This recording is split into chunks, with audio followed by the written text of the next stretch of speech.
ఏదైతే మాట ఇచ్చినామో గడీల పాలన పోవాలి, ప్రజాపాలన రావాలి అని ఏదైతే మీరు కోరుకున్నారో గడీలను బద్దలు కొట్టి ప్రజాపాలన తీసుకొచ్చి ప్రజలకు పరిపాలనను అందుబాటులోకి తెచ్చినాం. ఇవాళ ప్రజలు స్వేచ్ఛగా తమ ప్రభుత్వం దగ్గరికి ఎప్పుడైనా నేను నమ్మేది ఒకటే, మనం ఎన్నుకున్న ప్రభుత్వాన్ని చూసి మనం భయపడాల్సిన అవసరం లేదు. మనం సంతోషంగా పోయి చెప్పుకునేటట్టు ఉండాలి మన నాయకుడి దగ్గరికి. గత ప్రభుత్వం ఓట్లేసి గెలిపించిన ప్రజల్నే భయపెట్టి పోలీసులు కేసులు పెట్టి ఫోన్ ట్యాపింగులు చేసి ఎవరు ఏం మాట్లాడుకుంటారో ఎవరింట్లో భార్య భర్తలు మాట్లాడుకున్నా వినాలన్న దుర్మార్గమైన ఆలోచన గత ప్రభుత్వం చేసింది. ఆయన మాట్లాడుతుండే కేటీఆర్ కొద్దిమంది విన్నామని. ఏం పనే మంది సంసారాలలో ఏలు పెట్టి చూసే పని మీకు? ఎవడన్నా సిగ్గునోడు అట్లా మాట్లాడతాడా? ఇంటే విన్నాం కొంతమంది ఫోన్లు, ఇంటే ఏమవుతుందంట? ఎవడన్నా ఇట్లా భర్తయించి ఎవడన్నా మాట్లాడతాడా? ఇంటే ఏమవుతుంది? అదే అవుతుంది. చర్లపల్లి చిప్పకూడి తినాల్సి వస్తుంది. ఇప్పుడు వాళ్ళు చెప్పినట్టు ఉన్న అధికారులు ఈరోజు ఊసలు లెక్క పెడుతున్నారు. ఆయన అంతకంటే ముందే చెప్పినాం, వద్దురాని ఆయన వాళ్ళు దుర్మార్గులు, దోపిడీదారులు, దొంగలు, అలా మాటలు విన్నారంటే మీరు జైలుకు పోతారు, మిమ్మల్ని తర్వాత తిరిగి కూడా చూడారని.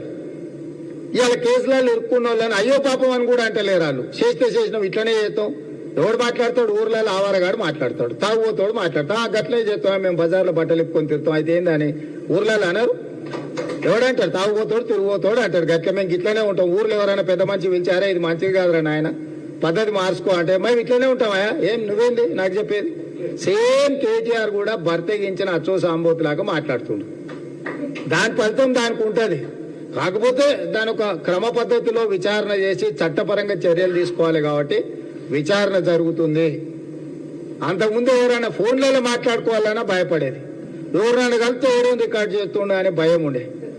ఇవాళ ఎవరైనా స్వేచ్ఛగా వాళ్ళ జీవితాలలో వాళ్ళు స్వేచ్ఛగా మాట్లాడుకునే పరిస్థితి రాష్ట్రంలో స్వేచ్ఛ తీసుకొచ్చినాము. ఇవాళ ఏదున్నా సచివాలయానికి వెళ్ళి మనం చెప్పుకునే పరిస్థితి ఉంది. అందుకే ఇవాళ నిన్న ఎమ్మెల్సీ ఎన్నికలు జరిగినాయి. ఓటు విలువ నాకు తెలుసు కాబట్టి ఢిల్లీ నుంచి వచ్చి సుప్రీంకోర్టు చీఫ్ జస్టిస్ను కలిసి అక్కడ నుంచి సరాసరి కొడంగల్ పోయి కొడంగల్ ఓటేసి మళ్ళీ అక్కడ మా వాళ్ళు అందరినీ కలిసి ఓ రోజంతా కూర్చొని వాళ్ళతో మాట్లాడి మంచి చెడ్డ యోగక్షేమాలు కనుక్కొని వచ్చిన. ఓటు ఎంత విలువైందని అంటే మనల్ని ఏలే వాళ్ళని ఎన్నుకునేది మనమే. మనం ఇట్లాంటి లఫంగా వాళ్ళని ఎన్నుకున్నామంటే తర్వాత మనం ఎంత చెప్పినా ఓడినాడు. అందుకే ఎమ్మెల్సీ ఎన్నికలలో కూడా మంచి మెజార్టీతో మనము మహబూబ్నగర్లో ఎమ్మెల్సీ మీరు అందరూ మన మీద ఉన్న నమ్మకంతో మన ఎంపీటీసీలు, కౌన్సిలర్లు, కార్పొరేటర్లు మన ప్రభుత్వం వచ్చింది.